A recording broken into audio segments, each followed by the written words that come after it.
Hey guys, what's going on today? And if you saw my video yesterday, I was kind of making fun of the new A6400 release that they just announced.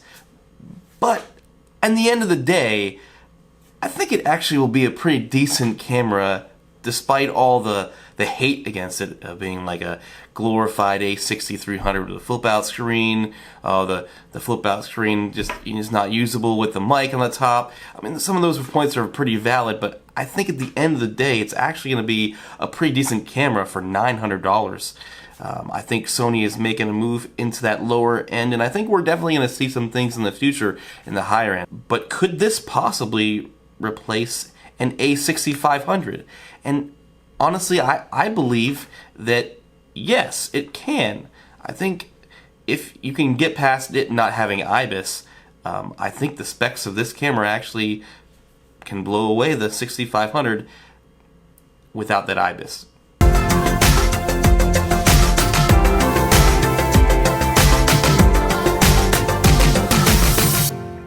So I'm going to go into 5 points on why I believe this is the case. Point number one is they improved the processor in the A6400. It now has the same processor that they use with the A9, and alongside of that, it increases the ISO performance of this camera to 3200. Point number two, if you watch Max Yuri's channel, he was able to be at the event and get his hands on with it, and he noticed that there is no more dimming of the screen in 4K or HD 120. So those people who were complaining about the A65, they can't see the screen outside when they're filming because it's too bright and the screen is too dim, well, they supposedly fixed that, and we don't know anything of the specs of how long the battery lasts with these. It still works with these same exact small batteries, so they must have fix something internally there. And point three, we have the autofocus. I don't think anybody can deny that the Sony autofocus has been really challenging that Canon. They improved it yet again. This is supposed to be the world's fastest autofocus camera at 0.02 seconds. It has 425 phase detection autofocus points and 425 contrast-based autofocus points. And on top of all that, we have the AI that's built into this that's supposed to be able to help determine whether it's a human eye, an animal, all that stuff. So the tracking points are supposed to be a lot better. And point four, it leads off of the processor, but you're now able to shoot in high log gamma HLG, and I think this is probably going to be one of the better selling points, to me at least, over the A6500.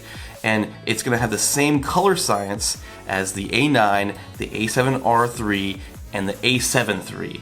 So that is some pretty impressive stuff right there. That alone is a pretty good spec, and I think people are looking at the face value of this. Of course, I have a flip out screen, but honestly, who cares about it? It gets in the way of the microphone, right? So I'm not even including this in the list. I mean, it's a decent perk, and honest, I mean, most people are gonna get maybe if you're a filmmaker, you'll probably get a body for it, a cage, and you're gonna pull the camera microphone off to the side, which wouldn't be too bad, and you could still use that flip-up screen. But it would have been nice to have it off to the side. I mean, it kind of is useless over there in front of the shoe mount.